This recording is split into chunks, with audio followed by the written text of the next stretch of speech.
2, 1. Right, welcome to this meeting of the Charity Trustees, Wednesday the 24th of February. The first item on the agenda is to agree the minutes of the previous meeting of the 13th of December 2023. Are we in agreement? Agreed. Right. Secondly, to receive declarations of interest from members in respect of any matter on the agenda. Members to indicate by their mic. Councillor Bates. Yes, that's the outside appointment to Beechhurst. I was contacted by the Beechhurst Bowls Club over the storage facility issue. Right, thank you, Councillor Bates. Any other declarations of interest? No. We'll move then to item 3, because any items that the chairman of the Charity Trustees agrees to take as urgent business. I have none. So we move to item 4, request for funding for the Haywards Heath and Beechhurst Bowls Club's new storage facility. I propose that. Would Mr. Toogood like to explain it a bit, or Have we got any? introduce it to us, please? Thank you, Chairman. Just by a very brief introduction to this matter.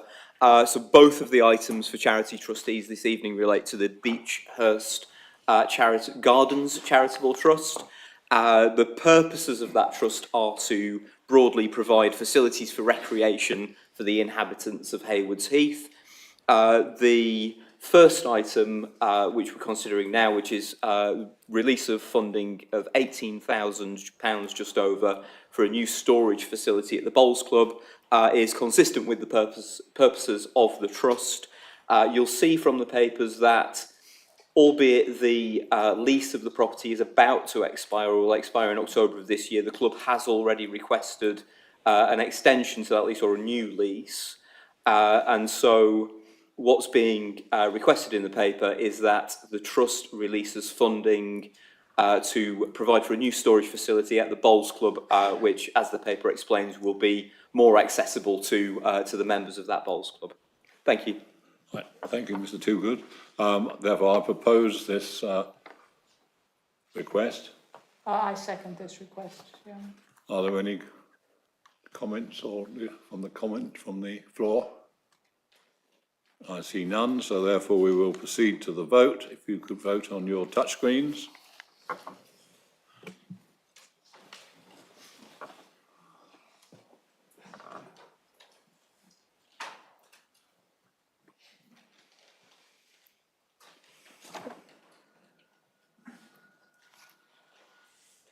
Has everybody voted? I close the vote. Yeah. Okay, I close the vote, and then Mr. Toogood will announce the result. Thank you, Chairman. So that vote's carried. 43 votes in favour, none against and no abstentions. Right, thank you very much. We then move to item 5, Beechhurst Gardens tennis courts. Mr. Toogood, you could give some further details on that. Thank you, Chairman. This is a request to make available up to £50,000 to finance renovation of tennis courts at Beechhurst Gardens. You'll see from the papers that the tennis courts provide a revenue stream to the trust of approximately £4,500 at the moment per year, and it's anticipated that the improvements to the tennis courts will enable that income to be enhanced. So again, it's consistent with the purposes of the trust, and there's a request to release that financing. Thank you. So I propose that the money is released. Well, I would like to second it, but I'd also like to comment that it's amazing the surface of those courts lasted 20 years. Certainly it's time to redo them. So I second this fully, enthusiastically. Right, thank you. Any comments or on the floor? I see none. Councillor John Belsey. Oh, sorry? Councillor John Belsey, I think. Yes. John Belsey, if you want to say something? say that I was obviously the cabinet member until in the last administration. I did get quite a lot of emails from residents regarding the condition of those courts, so would be very happy to support the proposal before us this evening. Thank you. Thank you, councillor Percy. Right, I'll ask members to vote on their touchscreens.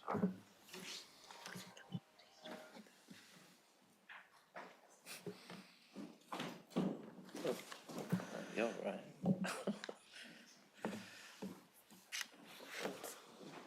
It's coming up to 20. Thank you.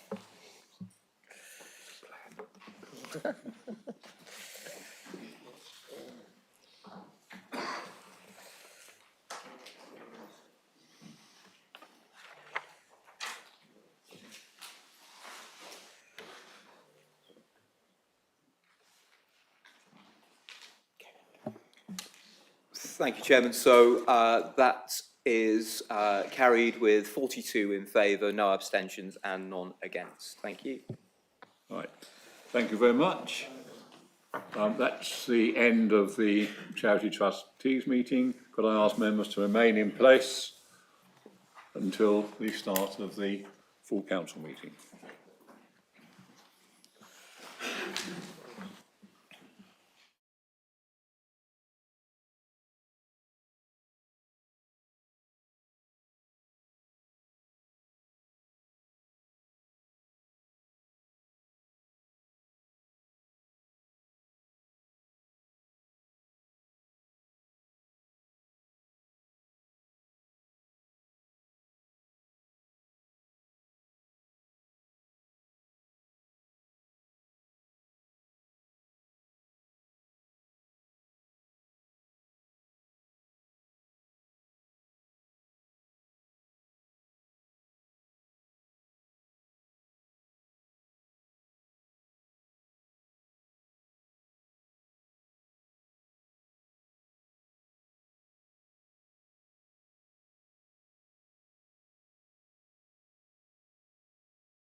3, 2, 1.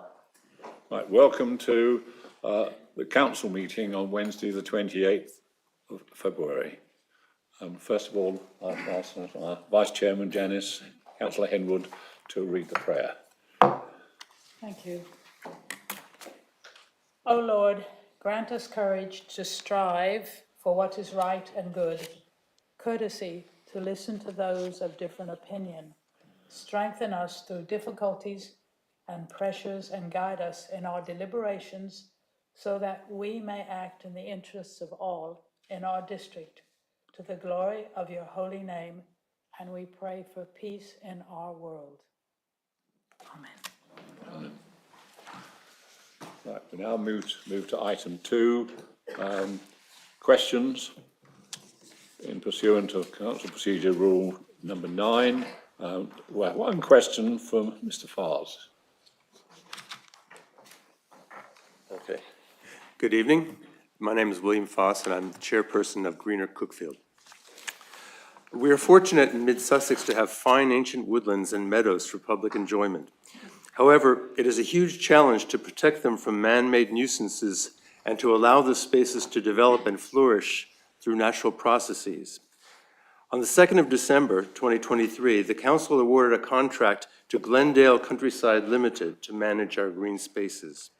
My question is this: have Glendale been requested to present a plan for how they intend to manage our green spaces to meet goals for biodiversity and nature recovery? And if so, will this management plan be available to the public? Thank you. Right, well, I call on Councillor Hobbs, Cabinet Member for Leisure and Customer Services, to respond.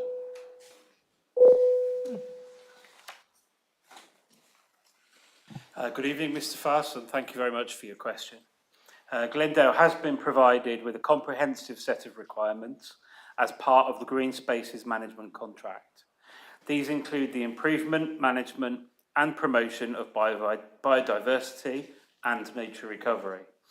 Biodiversity enhancement is a priority, and this council's countryside estate will be proactively managed to ensure it can support a thriving ecology and also provide opportunities for local people to engage with the natural environment safely and respectfully. This will include, where appropriate, the development of site-specific management plans, and where these are produced, they will be made available online. Right. Do you have a supplementary question? I do. Could I have it, please? Establishing nature corridors linking wildlife areas and traversing built-up estates has been identified as a key requirement to reaching biodiversity and nature recovery goals as set out in the Environment Plan 2021. Moreover, West Sussex County Council has a statutory duty to facilitate the creation of such networks through the local nature recovery strategies. And we're seeing considerable energy being put into these by nature charities and associations, most notably the Wheel to Waves project spearheaded by McNepp Wildlife Trust. My question is, what plans does the District Council have to facilitate the creation of nature corridors within mid-Sussex? Right. Call on Councillor Hobbs. I gather you will reply here rather than in writing. Indeed, I will. Thank you. And thank you again for your supplementary question. So you are correct. West Sussex County Council does have the statutory responsibility for preparing a local nature recovery strategy, and that will be in place by the summer of 2025. I'm pleased to confirm that Mid-Sussex District Council is as a supporting authority, and as such, we're actively involved in the preparation of that strategy. Policies in the draft district plan will facilitate the creation of wildlife corridors, such as the Wild Ooze project, as you described in your question. Development will be required to protect and enhance existing biodiversity, including ecological networks. Policy DPM 1, for example, biodiversity, geodiversity, and nature recovery all covered there. The draft district plan also protects green infrastructure assets and corridors identified in policy DPM 3. These function as local nature corridors. Thank you, Councillor Hobbs. Okay, we now move on to item 3 on the agenda, to agree the minutes of the previous meeting held on the 13th of December 2023. I'll ask members to agree verbally. Are we in agreement that the minutes are? Agreed. Okay, thank you very much. I'll sign those minutes later. Move to item 4, to receive declarations of interest from members in respect of any matter on the agenda. Members are to indicate via their mic units. Councillor Jackie. Jackie Russell, yes. Councillor Russell. Thank you, Chairman. I'd just like to declare that I am the West Sussex County Council Cabinet Member for Children and Young People Learning and Skills in relation to items 7 and 8. Right, thank you. I see no others. Ooh. Is that some? What? Councillor Gibson. Councillor Gibson, yes. Yes, thank you, Chairman. Just going to declare that I'm a member of West Sussex County Council. Thank you. Thank you, Councillor Gibson. Councillor de Bell. I'm a member of West Sussex County Council as well. Thank you. Thank you. Okay. Right, that's all. Okay. To consider any items that the chairman agrees to take as urgent business, I have none. Item 5, I move to item 6, chairman's announcements. Recent engagements are available to view on the council's website, but I would like to say some of the things have happened over the last month or so. Over the Christmas period, I visited various carol and concerts and civic services. One particular memorable one is St Margaret's Church in Ifield, near Crawley. A very nice church there. The Hall and Woodhouse, which are a firm of brewers and public houses, they had their charity awards presentation, 16 recipients, voluntary organisations, which are doing very, very good work across Dorset, West Sussex, East Sussex and Hampshire. What was quite moving was the Holocaust memorial ceremonies at Haywards Heath and Burgess Hill. Subsequent to the ceremonies at the memorials, we then went to the appropriate town halls, and we had some harrowing accounts from children of victims of the Holocaust. It was a very, very moving occasion. Went to the Mayor of Crawley's fundraising event at the Horth. That was kind of an interesting evening. We went to Sussex Royal British Legion AGM and awards to the people there. And finally, the Forest View Care Home in Burgess Hill went also to the awards for staff there. Many, many years the staff had worked there doing valiant work with sometimes quite difficult circumstances with the residents there. So above all, quite an eye-opening series of visits during that period. I'd also like to say that on the Mid-Sussex Applauds, we've received quite a lot of nominations. They're being processed, and more information on the applauds will be given in due course. And thank you very much. Now we move to the main item on the agenda tonight, the draft corporate plan and budget for 2024 to 25. As the notice on motion is clearly related to item 7 and is an amendment to it, I will exercise my discretion to take both items 7 and 8 together.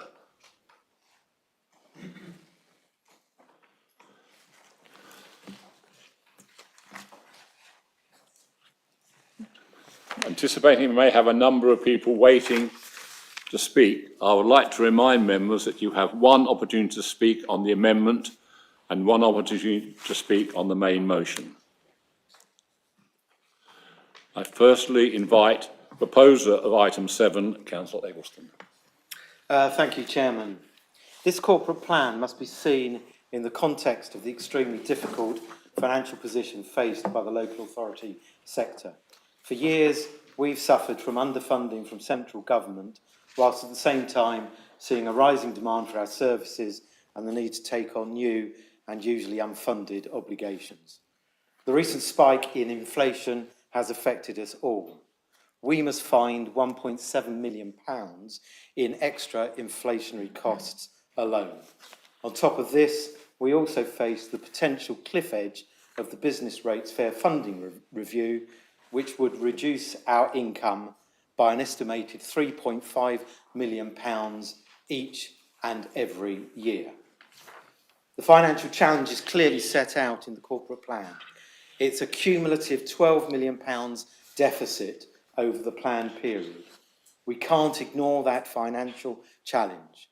We can't retreat from it. We must face it and solve it together. Our budget will only balance this year because we're drawing on unrestricted reserves and benefiting from exceptionally high levels of Treasury management income. But it's not possible to do that indefinitely, and ultimately these don't solve the problem, they buy us time, but that is all. For context, and to put flesh on that number, that £12 million is equal to 1/3 of our staff, 1/3 of the services we deliver. Our staff are our most precious resource. Day in and day out, they provide valuable services to our communities. We have consciously and proudly chosen in this corporate plan to support our staff and our services. Now, the government caps the amount we can raise in council tax. We're proposing to increase council tax by the maximum we can, 2.95%. That doesn't remotely cover inflation and new service obligations. Having decided to support our staff and protect services, the only other mechanism we have to start to plug the gap is by raising our other income, fees and charges. Now, whilst other councils are cutting services, we're not. We're even managing to increase some of them so that we can better meet the needs of our communities. We're increasing our support for homeless and insecurely housed residents. We're buying more homes to provide affordable and secure temporary housing in the district, meaning people can stay closer to their family and friends. We're committed to a 10-year programme of investment and improvement in parks and open spaces across the district starting this year. We've protected the community grant scheme and relaunched it with an emphasis on projects that help community groups in tackling poverty, inclusivity and sustainability in Mid-Sussex. Our capital programme has increased to 27 million at a time when other authorities are cutting theirs. We're expanding our food waste collection trial in advance of the full UK rollout by the 31st March 2026. We're preparing for that rollout by setting aside reserves for the next few years so that we can buy the rubbish trucks and bins that the government will require us to provide but are not fully funding.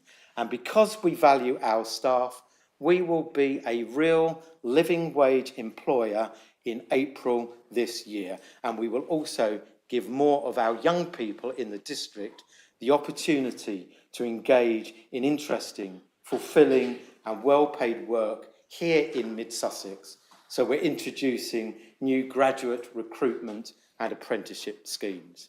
Crucially and finally, this budget means we can still be financially agile, enabling us to respond to unforeseen events or opportunities which may arise at any time. This budget protects and enhances services, supports the vulnerable, values our staff, invests in the environment and community assets, and balances the books. I recommend it to you tonight. Thank you, Councillor Eggleston. I call on Councillor Cook. Thank you, Robert. To start with, I'd like to thank the finance team and all the departments for your hard work on this budget. Thanks also to the cross-party working group and scrutiny committee for your contribution and work to come to a position such that you've been able to support this budget. We all know that our budget is set in the context of difficult times and uncertainty. Inflation is still running higher than council tax rises. Government funding and business rate reform go forward with uncertainty. We also see in the news, including on the BBC again this morning, nearby and nationally, councils are in serious difficulties. We are not in that position, but we cannot afford to be complacent. Especially in light of this background, we are pleased to present a balanced budget that supports local priorities. And I am pleased to recommend to Council this budget that has the objectives of providing high quality services with ongoing support for people and protection for the environment. A budget that provides for investment, in particular, to prepare for more and better recycling. Thank you. Thank you, Councillor Cook. I now invite Councillor John Belsey to propose the amendment. Thank you, Chairman. Thank you, and I'm pleased to propose this amendment on behalf of the Conservative Group. There are many aspects of the overall budget and corporate plan which our group would be pleased to support. However, we are unable to support the proposed parking charge changes, which will significantly affect residents, visitors and businesses across Mid-Sussex. For residents who might be watching, we object to the proposals to extend parking charges into evenings, on Sundays, bank holidays, and to introduce differential parking charges so that we see 30% increases to parking charges in East Grinstead, 20% increases in Haywards Heath, and 10% increases in Burgess Hill, including for these additional hours. So for the first time, it will now cost different as well as much increased amount to park in each of our towns. Whilst many of us would prefer not to put up charges at all in these challenging times, we accept, in order to meet other budgetary pressures, that a 10% increase across the board for existing hours is fair for this year. However, as currently drafted, we consider the parking strategy is flawed in at least 4 different ways. Firstly, as a whole, the parking strategy isn't even finished yet. In section 1 of the corporate plan in paragraph 13, the strategy states that it envisages the introduction of charging in our larger villages and that these are implemented next financial year, following a dialogue with the parish councils. It's my understanding that there's been no dialogue with the town councils on these changes. Certainly, the East Grinstead town clerk was unaware of these proposals until they were brought to her attention by councillors, and she has not been engaged or consulted with by the council on them. Why are we engaging with the villages but not the towns? There are parking issues everywhere across the district, and it seems extremely odd to defer introducing charges in the villages whilst introducing extra charges in the towns. Secondly, it's my understanding that in any event, the parking strategy is to be refreshed in the following financial year, in 25-26. Given this is a 10-year strategy, wouldn't it make sense, given all the deferrals due to COVID, etc., to refresh the strategy first, as still being fit for purpose, after dialogue with the parishes and towns, and then to implement that strategy, secure in the knowledge that you're doing the right thing, rather than introduce really unpopular changes now and hope that the strategy confirms the unpopular actions. Thirdly, it's really difficult to see that any consultation or engagement has actually gone on with residents and businesses. Most I know are completely aghast at these proposals when they find out about them. For example, I was at an East Grinstead Business Association meeting recently when I asked their views on differential parking and extension of charges, and all of the committee were shocked and appalled at the prospects of the changes. Simply no one has consulted with them regarding the changes, and further, even now that the proposal has been published, there's been no communication from the council surrounding the impending changes. As the leader and deputy leader are aware, I had correspondence from Checker Mead management this week. They were completely in the dark initially, and they rely on our Checker Mead car park for visitors. Needless to say, they're just one of many in our community who are vehemently against these proposals once they become aware of them. Members will be aware we move into March later this week, and there's been no communication announcements about these changes, which are literally just 4 weeks away. And finally, we would like to see firm commitment to residents as to what their parking charges go towards funding. We would like to see a firm commitment to a multi-storey car park in Queen's Walk. We'd like to enshrine a promise to work with West Sussex to see what might be possible to alleviate in some form the parking pressures around East Grinstead town centre, just as one example. Much is made in the budget about the challenging financial times that we face, and elsewhere there are discussions regarding helping residents over cost of living increases. Well, one of the most important obvious points where residents notice councils is through our parking charges. As currently written, the charges make the council look greedy, looking to seize extra funds from residents to balance the budget. It doesn't need to be this way. We can pause the additional charges without any disruption to council services through introducing the new food waste serve at a substantial but reduced level. And we can do the extra work this year to finalise our parking strategy to the benefit of our towns and villages, our businesses and residents who make up our mid-Sussex community, and with whom we can engage properly with over the next 12 months to have a clear parking strategy that is truly fit for purpose for the future. Accordingly, I'm very pleased to have the opportunity to put this amendment forward on behalf of not just the Conservative group, but on what I hope can be for members across all political parties in the Chamber this evening. Thank you. Thank you, Councillor Belsey. I now invite Councillor Russell to second the motion. Chairman, do I get the option to speak at the end of the debate? Yes. Okay, I'd like to exercise Okay, my thank right. you very much. So therefore, we proceed with the debate. So if you would like to speak onto this debate, you can press your touch screen so I can see who wants to speak. The first person who wants to speak then is Councillor Hobbs. Thank you. It's disappointing that the Conservative members have sought to present this amendment after all parties worked together and the development of the budget that we will be voting on tonight, proposing at a cost to our simpler recycling food waste rollout in 2024, the burden of which is not funded by the government. It's further disappointing that when the Conservatives led this council, they did not move on their own parking strategy, one that was adopted on the 9th of December 2020 by 44 positive votes from across the chamber here. The implementation has been stalled year after year.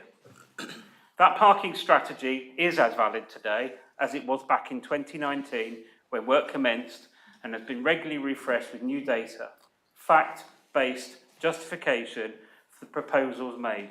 Put simply, this is about raising revenues to allow us to invest in our car parks, to drive differing behaviours and enhance the user experience. Making it easy for our shoppers to find car parking spaces needs to be funded. A business case for increasing capacity in Queensway and East Grinstead needs to be funded. Bringing our payment technologies to the 21st century needs to be funded. Using price as a mechanism to drive behaviour with very low stay-all-day rates on a Sunday, with tariffs that drive churn through some of our village car parks so they're not blocked by commuters, needs to be implemented. Our car parking prices have only risen twice in the past 12 years, and our plans mean that our car parks will remain competitive versus other parking offers. Today in Horsham, £1.30 an hour. Crawley NCP, £1.45 an hour. Tunbridge Wells, £2 an hour. Lewis, £3.90 an hour. Brighton, £5.50 for 2 hours in Churchill Square. In Burgess Hill and Haywards Heath, there remains a high volume of short stay, on-street free parking for those that wish not to use our car parks. There are single yellow line opportunities for weekend and evening free parking. In East Grinstead, there are a substantial number of pay and display on-street parking spaces operated by West Sussex County Council. These spaces today are £1.40 per hour and no doubt will be going up again in price for the 5th time in 6 years. In October, after the Conservatives alone voted through an 8.6% increase in fees and charges 2 weeks ago at West Sussex County Council. We need to face the reality of the situation. We need to reject this budget amendment. Thank you. Thank you, Councillor Hobbs. I call on Councillor Bennett.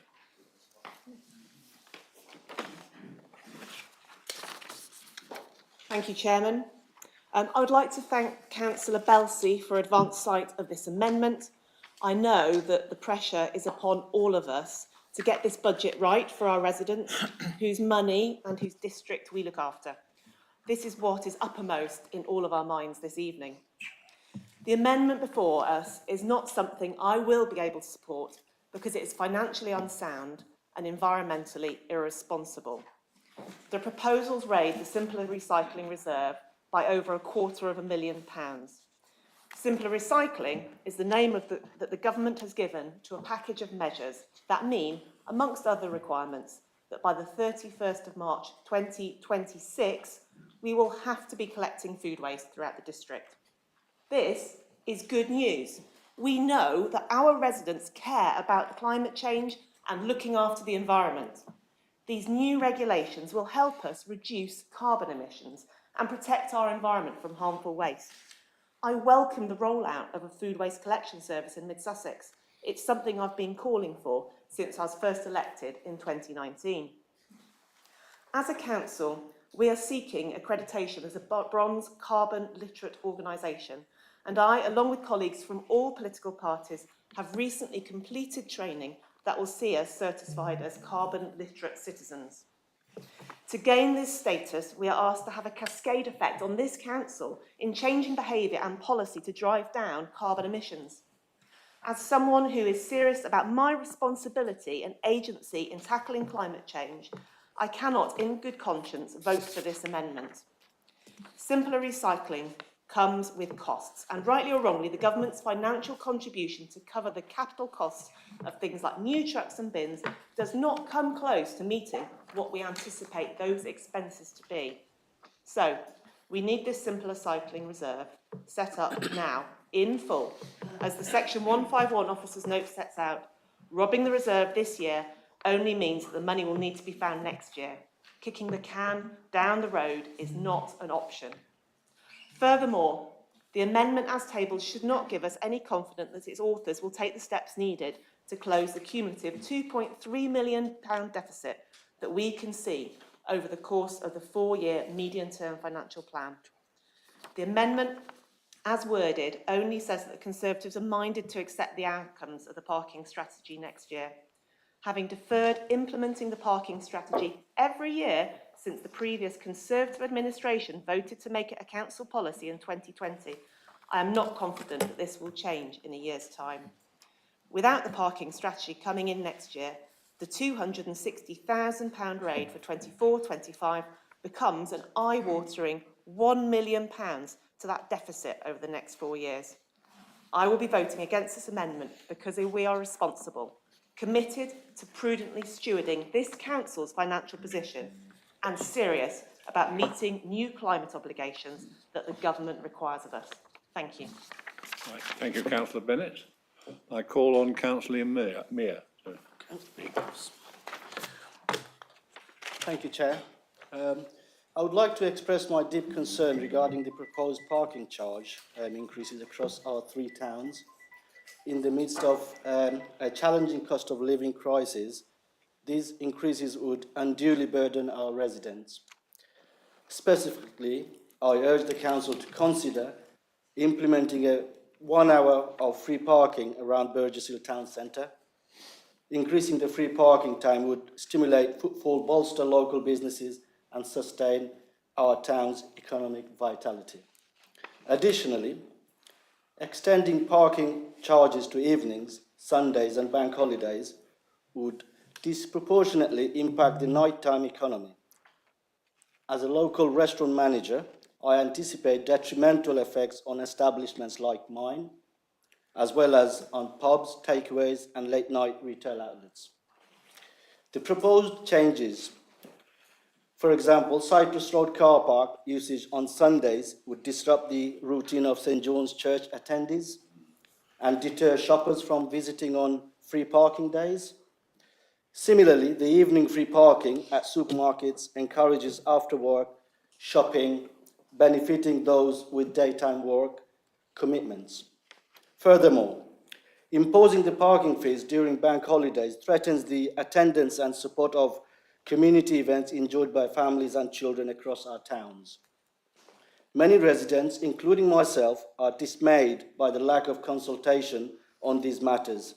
It's essential that the council values and considers the opinions of those directly affected by these decisions.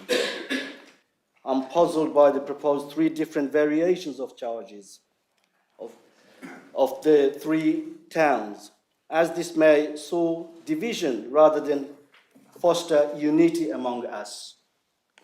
In light of the hardships faced by local businesses and residents alike, it is imperative that we support measures that promote economic resilience and community well-being. I implore the council to reconsider these parking charge increases and stop the extending hours. I will be supporting this amendment and I request the council to do so as well. Thank you. Thank you, Councillor Mear. I now turn to Councillor Eaves. Thank you, Chairman. The one area where we in this county are leading is in the food waste trial. And as Councillor Bennett was saying, it's a very popular thing. It's also a 1, 2, 3, so the black bin is only taken on the 3rd week, which is ambitious, it's popular. The government will be asking us to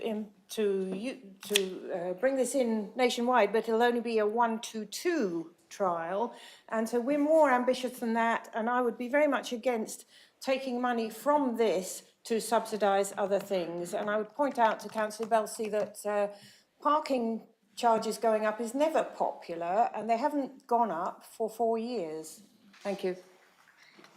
Thank you. I call on Councillor Peacock. Thank you, Chairman.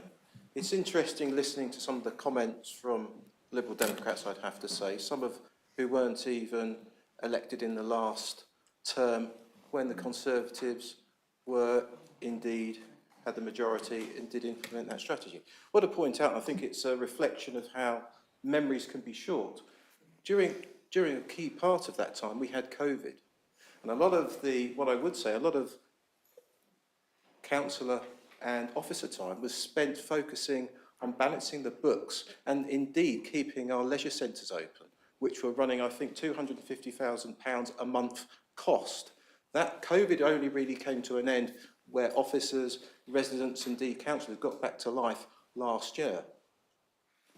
So to accuse the previous council administration led by the Conservatives of indeed not acting on their policy during COVID, when there were serious issues to grapple with, i.e. keeping our leisure centres open and keeping the council running, I fully reject. And I've heard nothing here that sways my support for this amendment. Thank you. Now call on Councillor Cornish.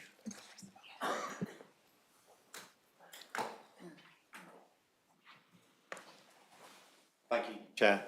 I just wanted to ask Councillor Belsey, were these proposed changes in this amendment, such as the uniform 10% increase across the 3 towns, raised by the Conservative administration with the parking consultants when you were leading on the parking strategy for several years prior to and up until May 2023?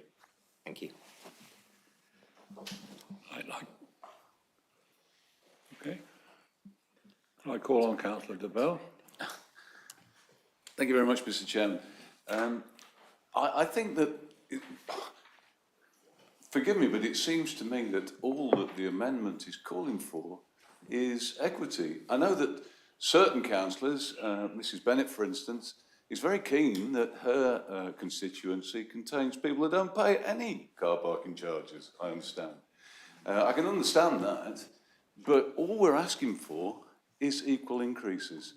And the other thing that I'd like to ask is, seeing as parking wardens don't work on a Sunday, when churches are actually open and need to use these car parks, who's going to be charging these people? Who's going to be, are we actually going to have more staff to go out there to costing us money to actually penalise these people for parking when they're not paying? So it all seems very disparate. And I think that our amendment is a very fair and reasonable one. But of course, I wouldn't expect that from the Liberal Democrats. Fair and reasonable is not what they work in, is it now? Thank you.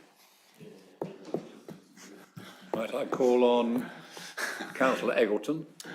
Thank you, Chair. I would simply like to make some clarifications about the process that the budget has gone through to come before us tonight, because it has been different compared to previous budgets, and that's a product of the choices made by our residents. Now, according to my colleagues who are returning, historically, budgets were things that just appeared magically before council one day, was passed, and that was the end of the matter. That is no longer possible with the composition of this council. We have to work in a more consensus-driven way. And as a result of that, a new process innovation was created, a budget working group to work on the key interventions that would drive this budget. It was politically representative, and just for clarity, I will state what that meant. 3 Conservatives, 1 Green, 1 Independent, and 3 Liberal Democrats, according to my last count. It was then brought before Scrutiny Committee, and then Cabinet, and this has taken place over the last few months. Had this proposal been made before then, it could have been properly considered, properly scrutinised, and then brought into the budget. This is all coming really rather late in the day, and so I'm a little disappointed and feel myself asking what's going on here. And personally, I do not wish to undermine the good, consensus-driven work that has characterised the budget-making process thus far. We have seen a more collaborative, collegiate culture emerge, and some of the remarks made during this debate have concerned me that that is now at risk. So I will be voting against this amendment, but I fervently hope that the collaborative culture that we have seen emerge over the last 9 months is not a casualty of this vote tonight. Reality and our residents demand it. Thank you. Thank you, Councillor Eggleton. Go on, Councillor Brown. Thank you, Chairman. I'd like to speak against the amendment. Instead of even thinking about decking over the Queensway car park, as proposed in item 3 of the Conservative amendment, I'd rather see capital expenditure on an app employing automatic number plate recognition with payment on exit, i.e. moving the technology forward and spending our valuable capex in that direction. Using technology to provide a positive parking experience, as stated in the Phase 2 report by Parking Matters. And I was surprised to find this being proposed by Councillor Russell at the Scrutiny Committee, because as Councillor Eggleton's just said, there was no mention of this at all during the working group. And I was pleased to when I suggested what I've just suggested now at the Scrutiny Committee, the recent Scrutiny Committee, I was informed by the Director of People and Commercial Services that they are actually working on an app-based solution. So, as I say, I won't be supporting this amendment, but I would like to come back, if I may, to make some comments on the substantive motion, if I may, Chairman. Well, you're entitled to do that. Thank you. Councillor Gibson, your name appeared on my list and then disappeared. Is that deliberate? You'll speak. I seem to have more trouble catching the attention of this equipment than catching the eye of Councillor Coote. Right. Over the past few months, I've been involved in budget setting for 5 councils across the 3 tiers of local government. This council has faced the biggest challenges in terms of the increasing demands on existing statutory services, the need to prepare for new statutory requirements, and the inability to increase council tax by the true inflation rate. Parishes and town councils are not constrained by a cap on the increase in precept, and double-digit increases are the norm for them this year. The county council is capped at a 5% increase in council tax, but it benefits from government grants which have carried the increase to 7.5%. Against this background, I'm delighted that this administration has been able to bring forward this evening a balanced and fiscally responsible budget and plan. It guarantees that our excellent services will continue while taking account of new unfunded statutory requirements. All of the increases in charges and fees are supported by evidence, and at a time when many councils are cutting services and staff, we are investing in both. I'd also like to praise the reader and Councillor Cook for the inclusive approach to the preparation of this budget, to ensure that all parties have had the opportunity to comment on the proposal during their preparation and costing. Which brings me to the amendment proposed by Councillor Belsey and seconded by Councillor Russell. Back in December 2020, I voted for the parking strategy, as did Councillor Belsey. It enjoyed nearly unanimous support, as you've heard. The strategy is evidence-based. It clearly supports differential fees, extended charging hours and charges on Sunday. In the strategy forward, my predecessor, Councillor Hillier, said, it sets out how the council will utilise its car parks to balance the demand of various users, sustainably support businesses and ensure operational costs are met. The strategy should have been implemented last year, if not the year before. The previous administration, of which Councillor Belsey was a key figure, may have been within their rights to delay implementation, but there's no evidence or justification for preventing this administration from implementing it now as part of a fiscally responsible budget and plan. And this is a fiscally responsible budget and plan. It provides a sound basis as we look to address the funding challenges of the future. All of its elements are supported by evidence, and at a time when so many councils are, I'll say it again, so many councils are cutting services and staff, we are investing in both. I'll not be supporting the amendment, and I would urge Councillors Belsey and Russells to consider withdrawing it, even at this late stage. Thank you, Councillor Gibson. Will I call on Councillor Kenny? Hi, I'd like to speak against the amendment. Both looking at the amendment and listening to the speeches made tonight, we've had an expression of surprise at some of the features of the strategy. But the features of the strategy, like differential charging, were absolutely clear and have been clear from the start. They should become no surprise to anyone, including all of the Conservative members who served on the working group, on the scrutiny committee, and who've had ample opportunity over many years to see what the effective content of the strategy is. Is there any point in delaying it? Absolutely not. Not in a time of such financial straits, and certainly not at the cost of furthering our green agenda and recycling. Thank you, Councillor Kenny.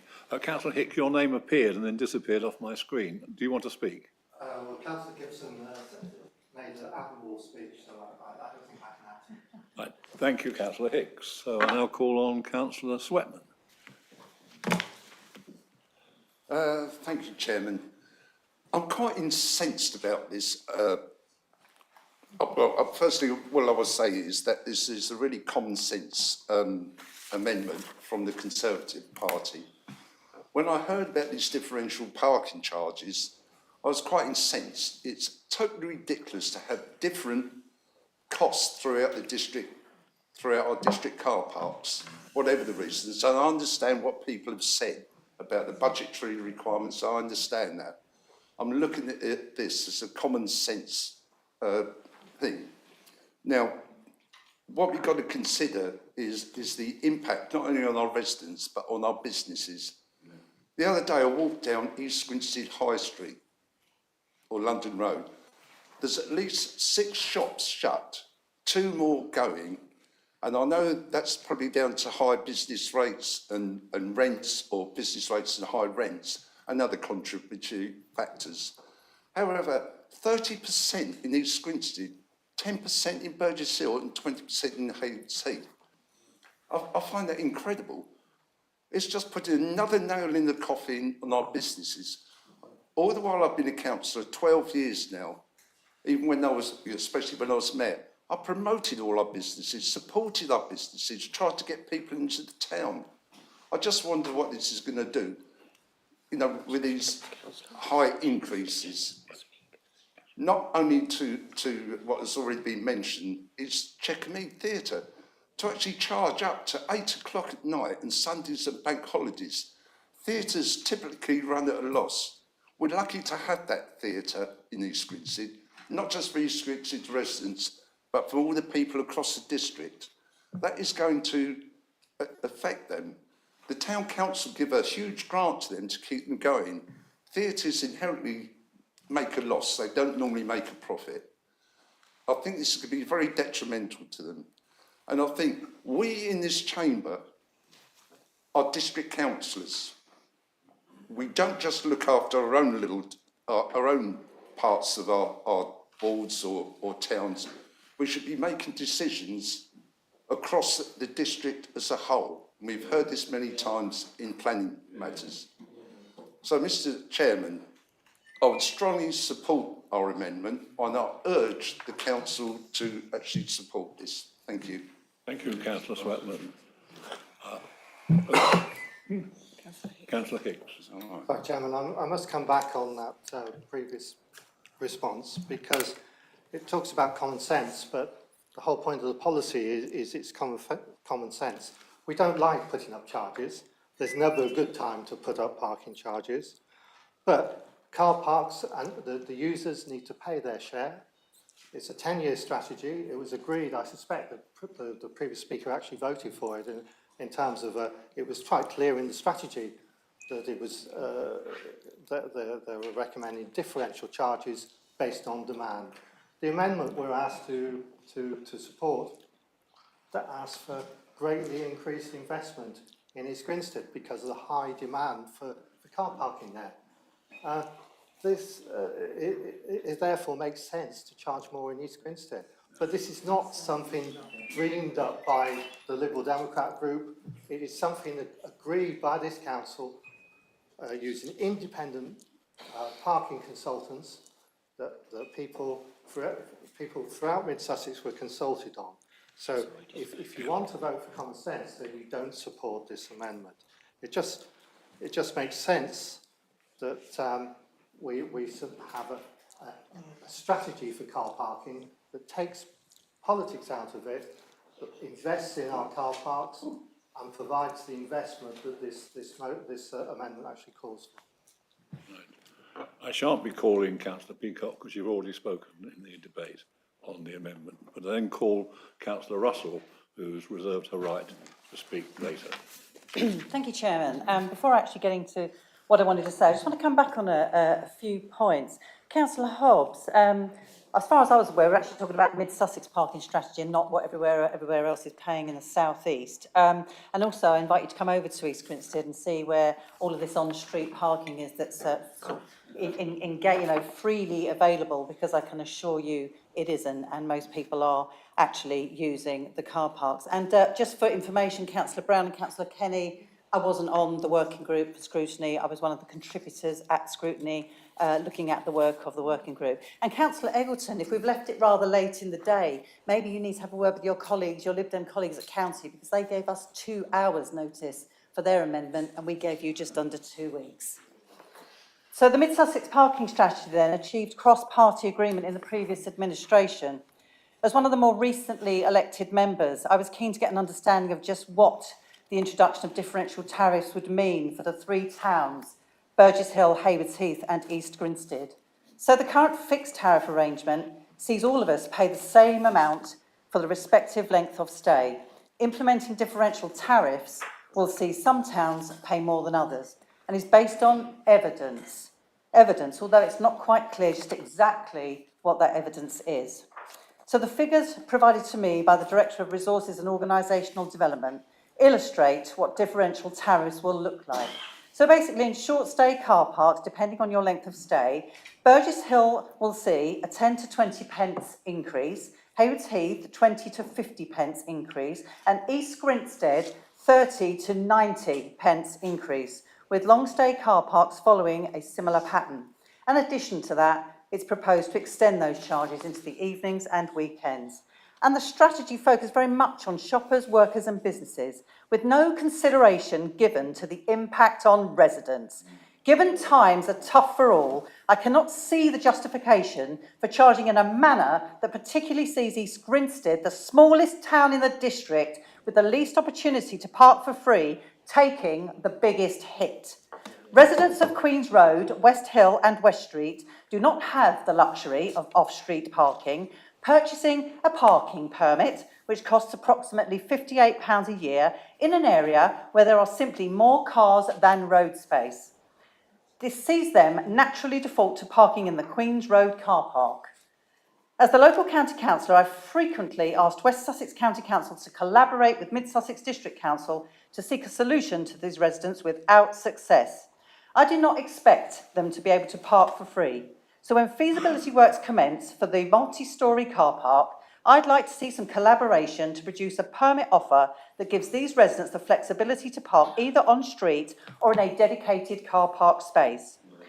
And just finally, following the 2023 elections, the leader of the council expressed his commitment to work collaboratively with all parties, with Councillor Gibson as part of the joint administration indicating his support to deliver an effective and stable leadership. But the best comment goes to the Cabinet Member for Finance, Revenue and Resources, who pledged on her page on social media that whether you are from East Grinstead in the north, Pycombe in the south, Skanes Hill in the east or Bolney in the west, we are in your corner.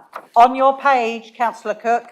And our Cabinet has councillors from all parts of the district ready to speak with you. Well, the residents of East Grinstead particularly are waiting. On behalf of all our residents, the Conservative group have spoken, and we hope that in the true spirit of collaboration, you will support what is a meaningful, constructive amendment to the 24-25 budget that will benefit all of our communities. Thank you, Councillor Russell. Right, I now call on Councillor Eggleston, who proposed the original motion. Chairman, I think I can reply to the amendment. Yes. First of all, so just a few points on the amendment before Sorry, we go to on the amendment, yes. Yes, before we go to the substantive motion. So, Councillor Mear, I know your restaurant well. It's a 7-minute gentle walk from my home, and within 3 to 4 minutes of your restaurant, there's free on-street parking in the evenings and on Sundays, with space to fill your restaurant several times over, and some of that free parking space is virtually opposite your restaurant. And you'll find in every town, Haywards East Grinstead, as well as Burgess Hill, that we have free on-street parking, and people have choices. You know, it may surprise you to know that some people do take heed of the maxim, don't drink and drive, and actually walk to restaurants and pubs and theatres. Councillor Russell, you know, we can agree that Queensway needs investment, that there are capacity problems in East Grinstead, but you are putting the cart before the horse. You know, if this investment is to come, you have to will the means. We have to raise the funds to invest in our car parks, and as has been explained in the corporate plan, we face a £12 million gap in the budget which we need to fill. And that's a problem for all of us. And in the scheme of the problems we face, that's a far bigger problem than the issue of parking fees. This isn't a case of town v town, and I'm very disappointed that members have shaped it in that way. You know, we employed independent consultants, Parking Matters, who produced the strategy in 2020. They refreshed it in March 2021, and they refreshed it again in November 2023.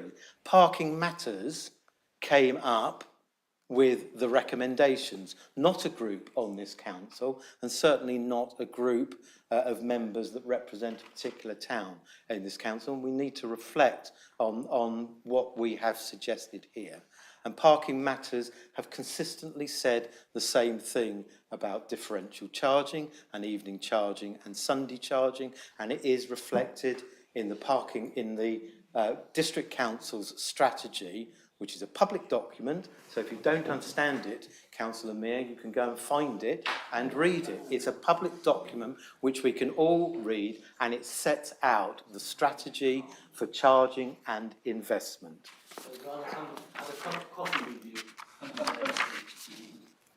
The bottom line is that this amendment fails on several counts. It doesn't help to deliver the agreed parking strategy, including investment in the car parks. It adds £1 million to the structural deficit and makes delivery of food waste recycling harder and more expensive.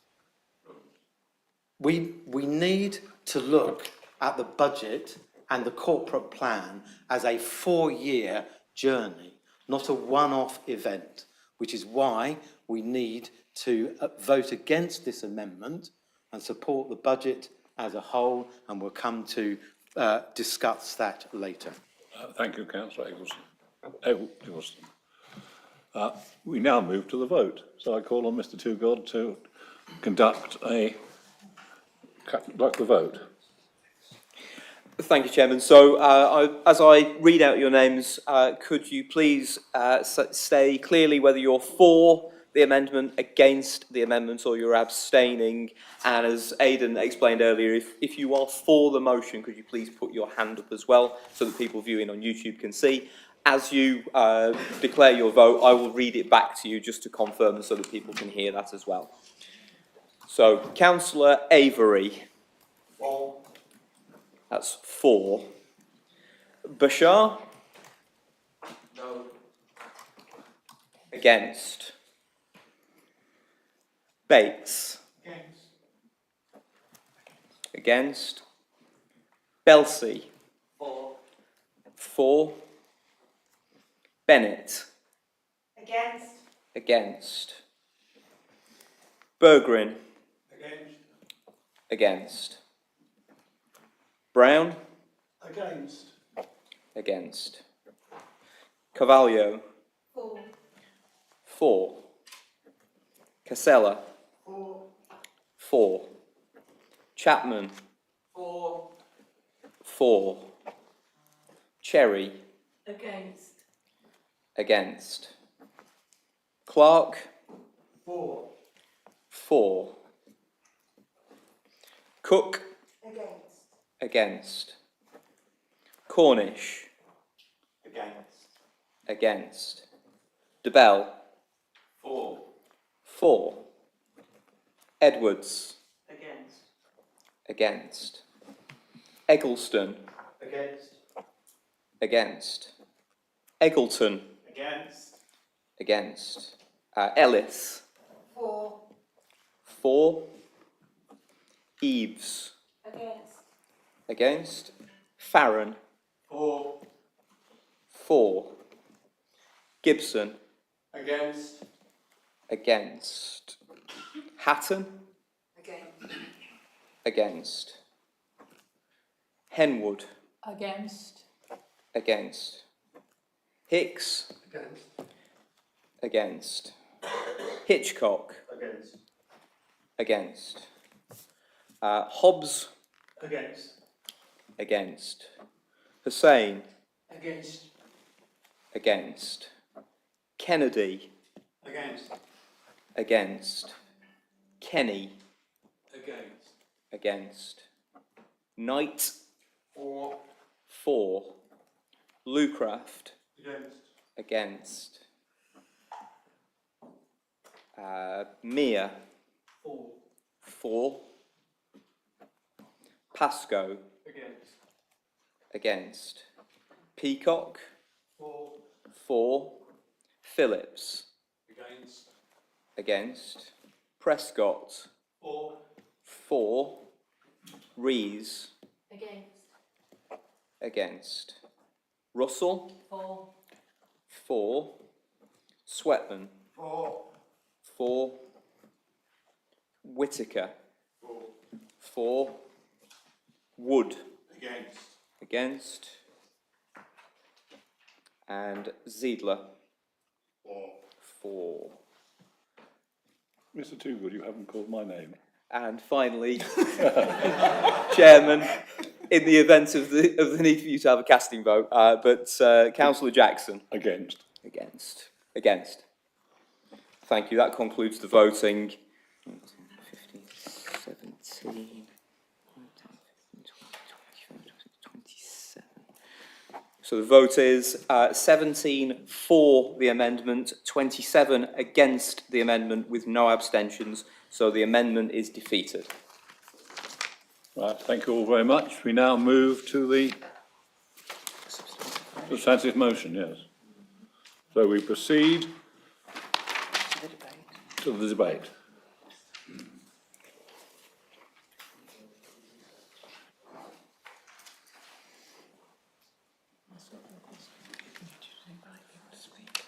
So I invite you all to speak, to put your names, press your... So, Councillor Lucraft.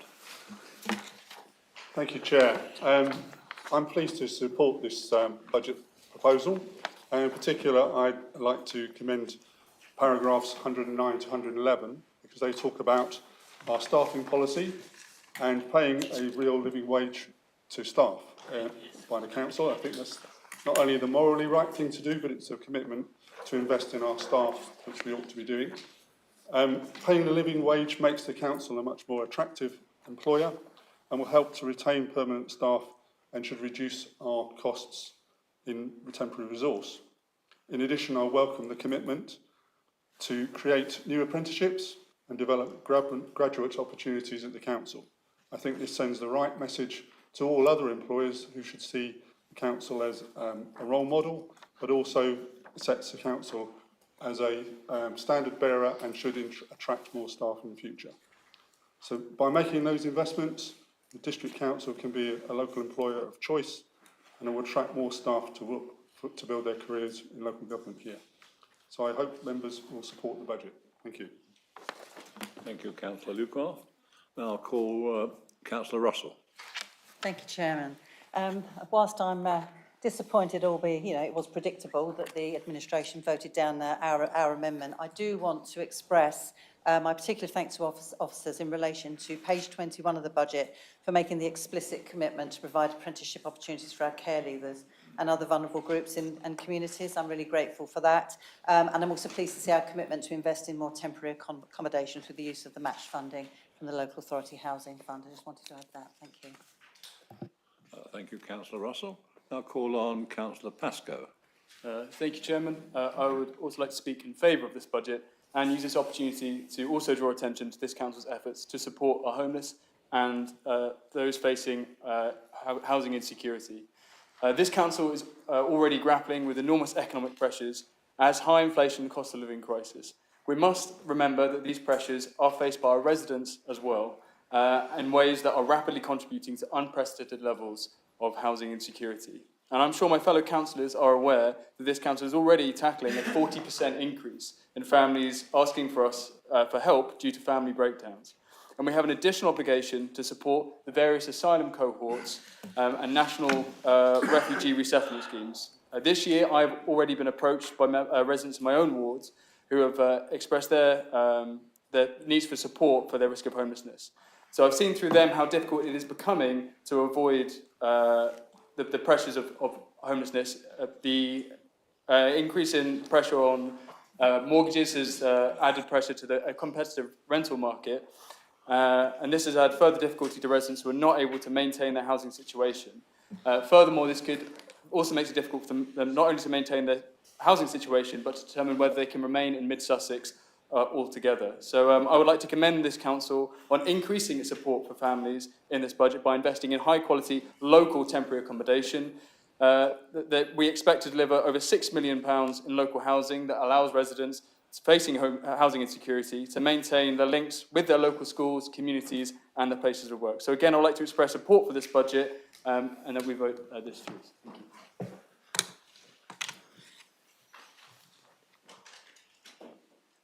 Okay, I call on Councillor Belsey, John Belsey. Thank you, Chairman. And I just wanted to thank on behalf of our group the officers who've put the budget together. We've had a lot of support given to members in the council chamber in the budget preparation, so thank you very much for that. And I won't be supporting the budget because I don't agree with the stance taken in respect to the parking charges, but I do agree and appreciate some of the positive items within the budget that we're very keen, I'm personally very keen to support and welcome the temporary accommodation spend, the very substantial capital programme that we have before us.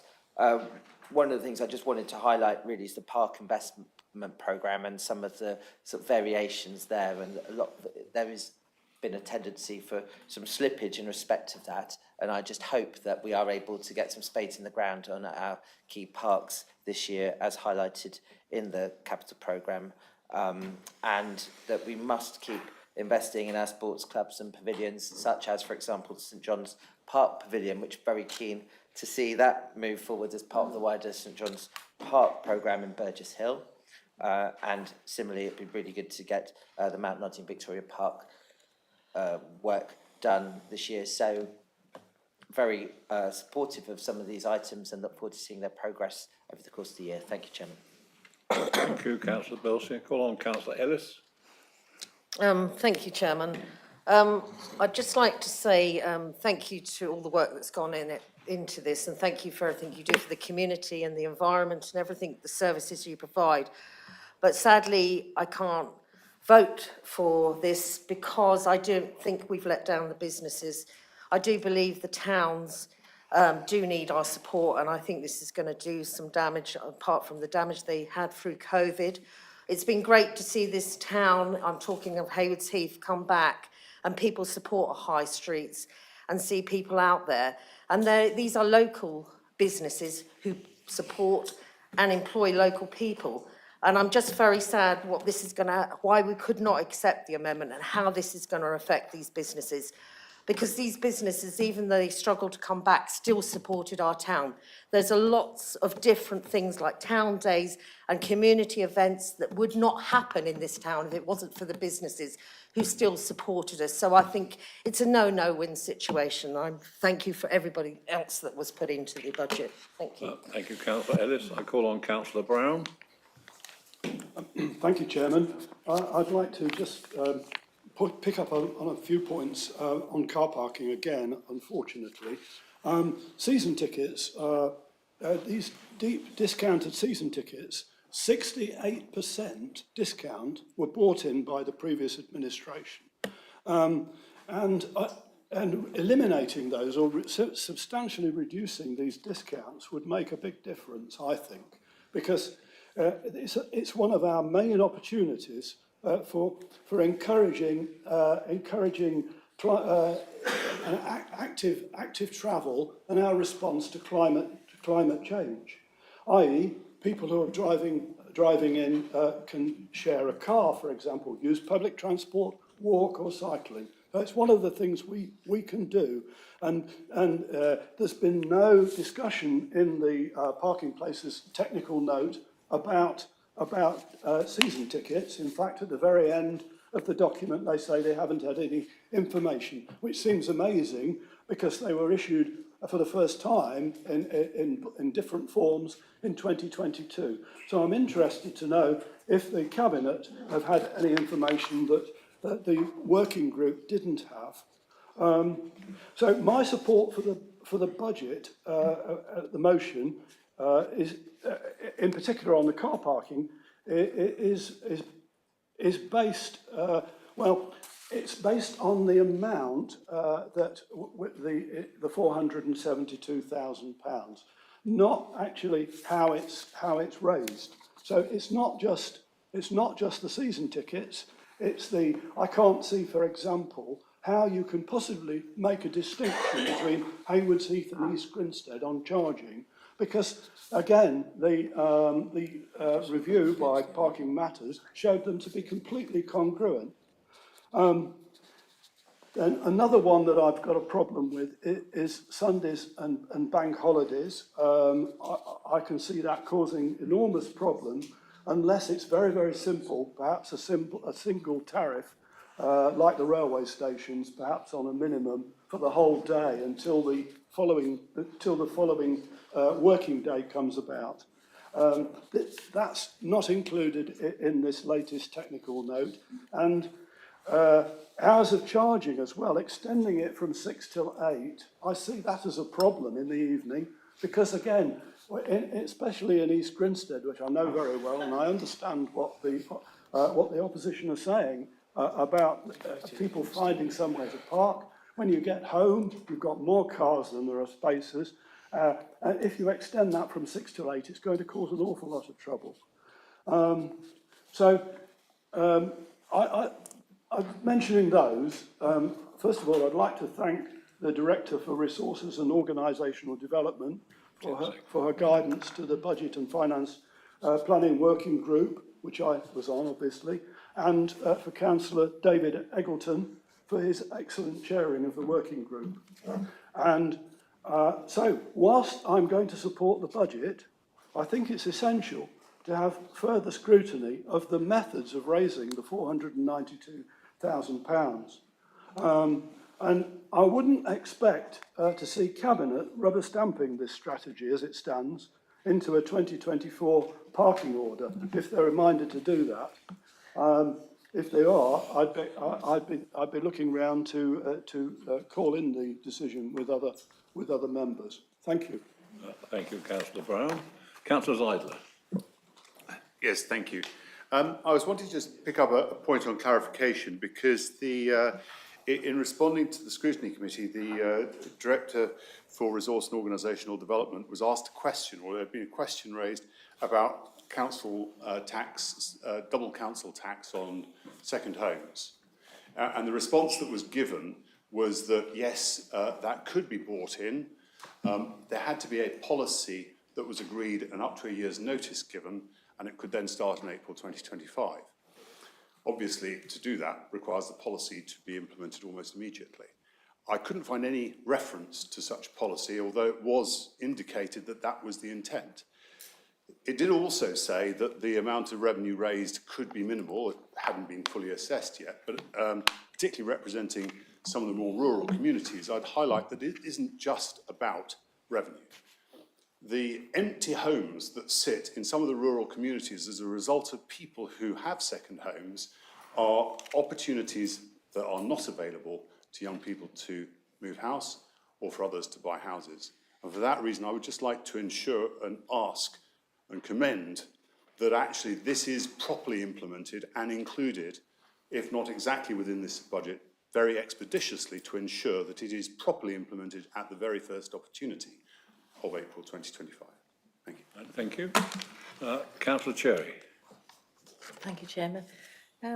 Yes, I just wanted to say a few words in support of the budget. So I think it needs to be remembered that local government funding has been reduced from central government by 40% over the past 13 years. And at the same time, demand for adult social care is now at a record high, as is children's social care and special educational needs, to name but a few. Councils, by law, must provide social care. So meeting the increased demand means cuts elsewhere, namely in education, highways, youth services, voluntary sector, for example. Yes. Point of order. This is totally irrelevant. At the same time that spending power has been reduced, demand on council services has been growing. Councils now have to generate most of their income from local sources. This includes council tax, retained business rates and charges for services like parking, leisure centres and planning applications. Through careful budgeting, Mid-Sussex District Council have managed to balance the books and protect services. An increase in parking charges, as currently outlined, i.e. a Sunday charge will cost the motorist just £1 a day. The 6 to 8 p.m. charge is small, and as has already been mentioned, there will be more on-street parkings available after 6 p.m. So all of this, I feel, is a very small price to pay to keep our finances healthy for the future. Thank you. Thank you. Could I call on Councillor de Bell. Thank you very much, Chair. Yes, I do think that there's been a lot of collaborative working towards this budget, and obviously in many places it reflects the previous administration and their way of dealing. So as Councillor Eggleton was saying, it has been useful to work together, but unfortunately there are certain things that have been totally drawn into the Lib Dem way of doing things. And in fact, Councillor Brown's just been saying, even though he's just talked down our amendment about differential parking charge increases, he's now saying that he doesn't agree with it at all, and he's talked against it. So I think that the opposition members need to get their act together a little bit and find out what they really want to do. But there are many good things in the budget, and for that reason, but there are so many things that aren't. So unfortunately, I shan't be able to vote for it. Thank you. Thank you, Councillor de Bell. Councillor Prescott. Thank you, Chairman. First of all, I second the thanks that Councillor Russell gave with regards to the aspects of the budget supporting apprenticeships and housing provision for care leavers. This is long overdue. However, dear Leader, I cannot support your budget proposals in its current form. You said in your measured and thoughtful acceptance speech as Leader last year that you did not underestimate the responsibility the role of Leader places on you. I believe you failed your own first test. You said you accepted the role of Leader with all due humility and that you wish to build, mend and repair relationships with all our communities, recognising that if one part of the district suffers, we all suffer. Clearly, with this budget, you are failing your own second test. Being a leader is hard. Making difficult decisions comes with the role. Making decisions that are wrong and morally repugnant are ideally best avoided, and a mature and experienced leader would understand that. You are not that person, and you haven't understood the needs of your role. I am at a loss how you can be proposing a parking budget that disproportionately supports Burgess Hill and a few carefully selected villages. This is a budget that punishes the residents of Haywards Heath and will unquestionably significantly and economically damage the residents of East Grinstead and other areas. Rejecting my party's alternative proposal only reinforces how weak your position is. This is not humble leadership. No part of the parking proposal seeks to build, mend or repair our district. This is a budget, and let's call it out for what it is. This is a budget that is a blatant piece of electioneering to support the Cabinet Member for Communities and Communications who is standing as a general election candidate in the areas you are shamelessly protecting. You and your party should be ashamed.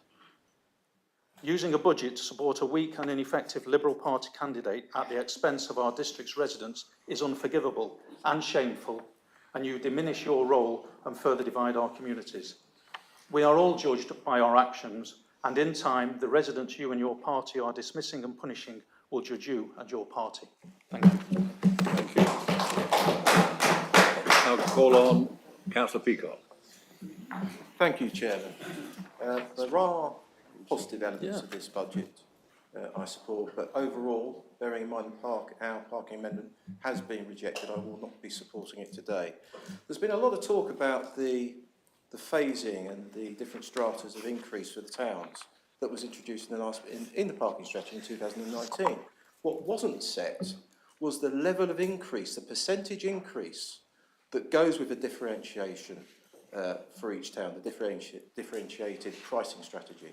And I think that's where councillors and cabinet members could have used their discretion in the fact we're coming out of a cost of living crisis, but high streets and high street retail and town centres are under severe strain. That is where you could have questioned a 30% increase in East Grinstead, perhaps a lower level, 20% in Haywards Heath. I would question your judgment in the percentage increases you've elected to go with. In the challenging economic situation our high streets find themselves in. Thank you. Thank you, Councillor Peacock. Councillor Whitaker. Thank you, Chairman. I'd like to thank officers and everybody involved in the budget process for all of the hard work and the process that has been ably chaired by our colleague at the front. I'm particularly pleased that there is a £5.5 million investment in the Centre for Outdoor Sport. Cabinet member will know that I'm passionate for sports, subject to obviously a planning committee next week, but that will be very welcome. I'd like to touch upon the subject of our property department and our property philosophy in this council. Talking of car parking, Imberhorn Lane car park, which is in my ward, that currently doesn't have any car parking charges whatsoever, and no real substantive investment by this district council over the years. However, there's probably around £100,000 worth of income, if it was to be charged, that could go into the car parking pot, but it's not. That car park is allocated for housing in the local neighbourhood plan and the district plan. However, our property department has tried to sell this portfolio 3 times and it's fallen through 3 times. So I've yet to know exactly what the current status is, but the management of that consistently over the years has been poor. And the leader has, and the deputy leader have outlined the structural deficit in the medium-term financial plan, particularly for years 3 and 4 and beyond. Well, wasn't so long ago that this council, effectively through COVID and post-COVID, was bailed out by a very large land transaction at Hurst Farm, and we see the benefits of that today. So the elephant in the room, and I have to mention it because it's been mentioned a couple of times before, officers don't like it. The biggest asset that we have is this estate. And until such time, with 20% staff occupation, we need to reconsider that as a financial asset and relocation. Thank you, Councillor Whittaker. Hello, Councillor Rees. Thank you, Chair. I just wanted to make some general points. First of all, the car parking strategy. Retailers were consulted, I'm assuming, by the independent company that was used, and the results of that have come about because of the differentials in the towns and the customers and how they travel to those shops. So it's not, I'm disappointed actually in the framing of the opposition to this budget as being, as was mentioned by Councillor Eggleston, as being 3 towns pitted against each other, when in fact it's not. There is much more to the consideration than that, than just 30p, 20p, 10p. And also the evening and weekend and bank holiday charges are one set amount. They're not by the hour and they are not high. They are still lower. And as a final point, could I just ask that there is a little more civility in this chamber, as we are all meant to observe. There should not be personal insults, and there should not be tut-tutting and muttering. Tell you all that. I'm sorry? Tell you all that. I'm sorry, I haven't heard anything from this side of the room. I've heard it from the other side of the room. And I don't think that it's right, and I would not approve of it if it were my side of the room, as a matter of fact. So I'd just like to say that, please. Thank you very much, Chair. Thank you, Councillor Rees.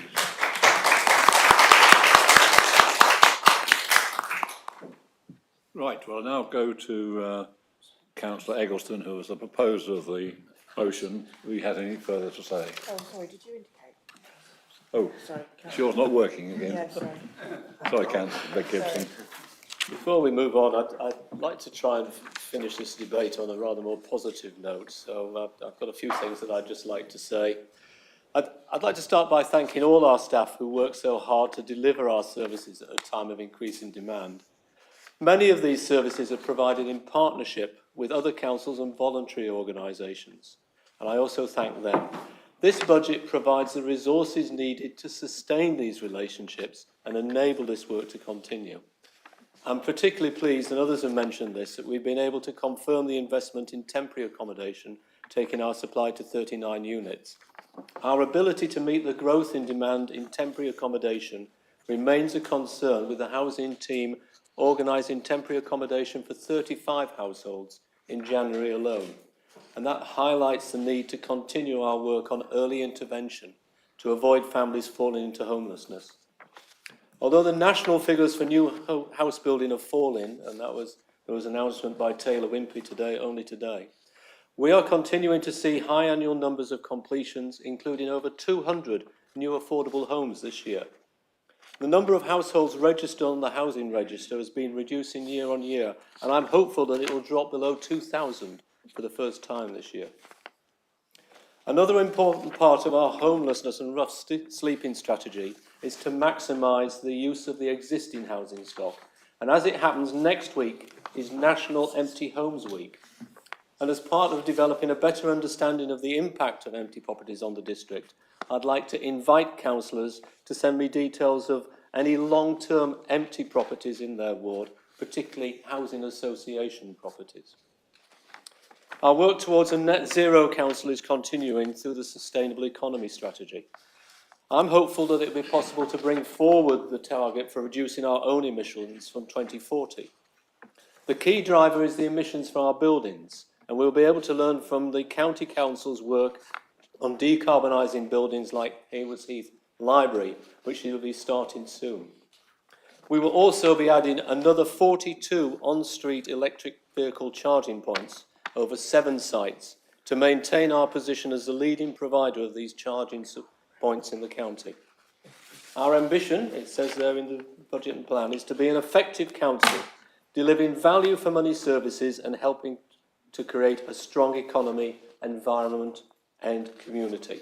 This budget will enable us to meet that ambition, and I'm pleased to support it.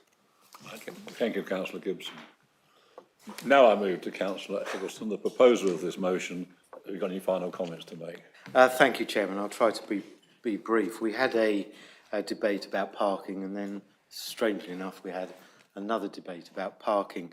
And, you know, the budget and the corporate plan is so much bigger than parking. And I hope all members, regardless of where they sit in this chamber, understand and appreciate that, you know, the challenge we face this year, you know, we face the same challenge the next year and the year after and the year after that. You know, we all of us need to work together to try and address this £12 million structural gap. And I give you, despite some of the differences expressed tonight, you know, it's not going to change anything in the way that we try to work with all members in the chamber in working together on our corporate plan and managing our finances, because, you know, we don't just owe a duty to ourselves, we owe a duty to our officers and our staff, because they are the ones that at the end of the day help us manage the situation we find ourselves in the current climate. You know, if the government withdrew the £3.5 million cliff edge, and if they agreed to fully fund the rollout of food waste recycling, we wouldn't be in this position. But we are effectively on our own. And I just remind you what I said, what that means. 12 million is equal to 1/3 of our staff and 1/3 of the services that we deliver. And over this next 4 years, and probably into the next administration as well, you know, we are going to need to address that issue if we want to protect our staff, and I'm sure we all do, and if we want to protect our services, and I'm sure we all do. And this budget does that, and I hope members will vote for it. Yeah. Right, thank you, Councillor Eggleston. I now move to Mr Toogood to carry out a recorded vote on the corporate plan and budget, not amended.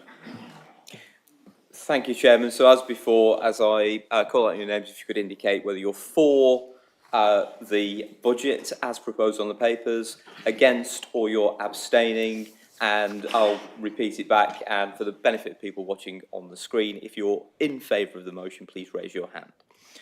Councillor Avery. Abstain. Abstain. Councillor Bashar. For. Bates. For. Belsey. Abstain. Abstain. Bennett. 4. 4. Bergrin. 4. 4. Brown. 4. 4. Carvalho. Abstain. Abstain. Casella. Abstain. Abstain. Chapman. Against. Against.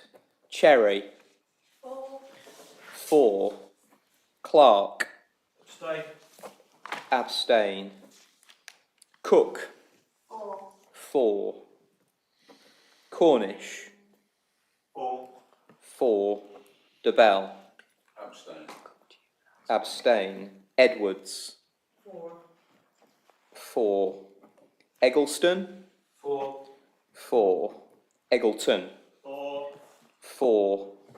Ellis. Abstain. Abstain. Eves. 4. 4. Farron. Abstain. Abstain. Gibson. 4. 4. Hatton. 4. 4. Henwood. 4. 4. Hicks. 4. 4. Hitchcock. 4. 4. Hobbs. 4. 4. Hussain. 4. 4. Kennedy. 4. 4. Kenny. 4. 4. Knight. Abstain. Abstain. Lucraft. 4. 4. Mere. Against. Against. Pascoe. 4. 4. Peacock. Abstain. Abstain. Phillips. 4. 4. Prescott. Abstain. Abstain. Rees. 4. 4. Russell. Abstain. Abstain. Sweatman. Abstain. Abstain. Whitaker. Against. Against. Wood. 4. 4. Ziedler. Abstain. Abstain. And finally, Chairman, Councillor Jackson. 4. 4.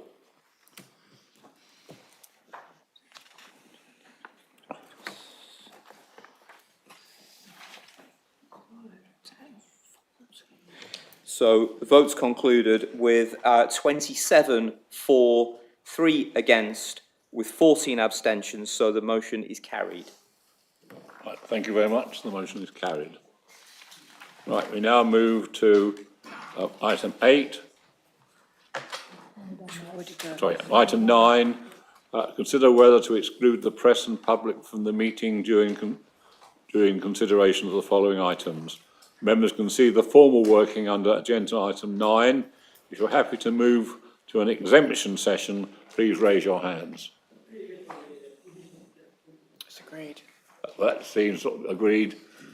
So we move to confidential business. So you can ask the gallery and members.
Are we on the nicely? Okay, now I can formally close the meeting of the council at this point, at the time being 8:38.